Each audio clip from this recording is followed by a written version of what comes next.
So, good evening, everybody. This is Side Khushi from Lexis and Company. So, today in this video, we will discuss the important topic which is happens in everyone's life, money recovery soon. As you understand that this is a common problem of now, because we lend our money to someone as an you can say in Indo influence or in fiduciary relationship, as you can say. So what happened in that when we lend our money to someone, but as in fiduciary relationship we don't ask for any contract or something else, but now they are not paying our money. So what is our remedies for what are the remedies, where to file, and how to file? This is all the thing which we will discuss today in this video. So first of all, I would like to tell you that this is very effective and efficient way to recover a debt from debtor is to file a lawsuit in a competent jurisdiction under order 4 of CPC 1908. In this order 4, what we have to do that, सबसे पहले चीज़ कभी भी किसी case को file करने से पहले हमारे माइंड में क्या आनी चाहिए? So that is jurisdiction. Jurisdiction सबसे पहली चीज़ मान में आनी चाहिए कि जुरिडिक्शन हमारा कहाँ का लगता है. क्षेत्राधिकार जिसे कहते हैं, ये हमारा कहाँ का लगता है. हम कहाँ पे अपना सूट जो है फाइल करेंगे तो हमें कोई इशू नहीं आएगा. कहाँ पे हम कर सकते हैं, कहाँ पे कॉम्पिटेंट है ये केस फाइल होने के लिए. सो ये तो होता है आपका कॉम्पिटेंट पीरियड की बात, सॉरी कॉम्पिटेंट जुरिडिक्शन की बात, which you will discuss. So but before doing this you must know the limitation period. इसका लिमिटेशन पीरियड क्या है? आपने किसी को पैसा दे दिया, okay, and they are not giving your money. आपके पास कितना टाइम है उस चीज़ को सूट फाइल करने के लिए? Only you have the three year. अगर मान लीजिए 3 साल के अंदर आप अपना जो पैसा है उस चीज़ को आप नहीं क्लेम करते, 3 year from the date of when cause of action arises, also subject to description of the court.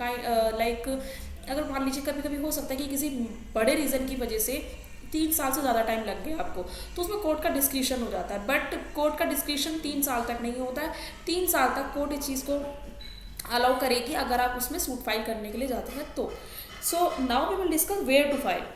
So this was the main agenda of today. So important thing when you decide to file a case is whether the court has jurisdiction. First of all, you must know that in whatever court you are filing your case, is it High Court, District Court, or something Supreme Court, is it come under the jurisdiction, or it is a duty of the court to view your case or entertain your case, okay? So we will discuss that. So CPC 1908 what defines कि place where the defendant reside, यानी कि मान लीजिए defendant जिसने money default किया है उसका place क्या है, वहाँ पे आप जाके केस को फाइल करेंगे. क्यों? क्योंकि मान लीजिए आप अदर कॉम्पिटेंट अपने उसमें करेंगे तो जो आपका यू कैन से जिसने मनी डिफॉल्ट किया है वो वहाँ पे ये ऑब्जेक्शन लगा सकता है कि पैसा मुझे देना है तो मैं क्यों इतना दूर ट्रैवल करूँ, मैं क्यों अपना एक्सपेंस इतना करूँ. फाइन.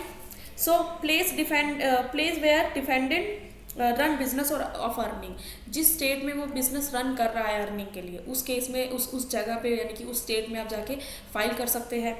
और last, cause of action arises either और होली, या पार्शली और होली, जहाँ पे भी आपका कॉज ऑफ एक्शन अराइज हुआ था, जिस स्टेट में, जहाँ से मान लीजिए कि दिल्ली में मैंने किसी को पैसा दिया था, now he is not giving my money, तो उसने मुझे आधा पैसा दे दिया, आधा नहीं दिया मान लीजिए, तो ये पार्शल हो गया. ठीक है. तो पार्शल हो चाहे फुल्ली हो चाहे कंप्लीट हो, you need to go where the cause of action arises. Okay. So first of all, there is also one concept which is pecuniary jurisdiction. Pecuniary jurisdiction, what is this? Related to money, whether a court can try case and suit of the monetary value amount of that case. यानी कि मान लीजिए जिस court में आप दे रहे हैं वो केस, क्या वो कोर्ट उस चीज़ को एंटरटेन कर सकता है उस अमाउंट के केस को, kind of. For example Delhi, मान लीजिए दिल्ली में जैसे कि मान लीजिए लेस देन अगर 20 लाख होता है, तो लेस देन 20 लाख है अगर, तो मान लीजिए डिस्ट्रिक्ट कोर्ट हैंडल करेगा.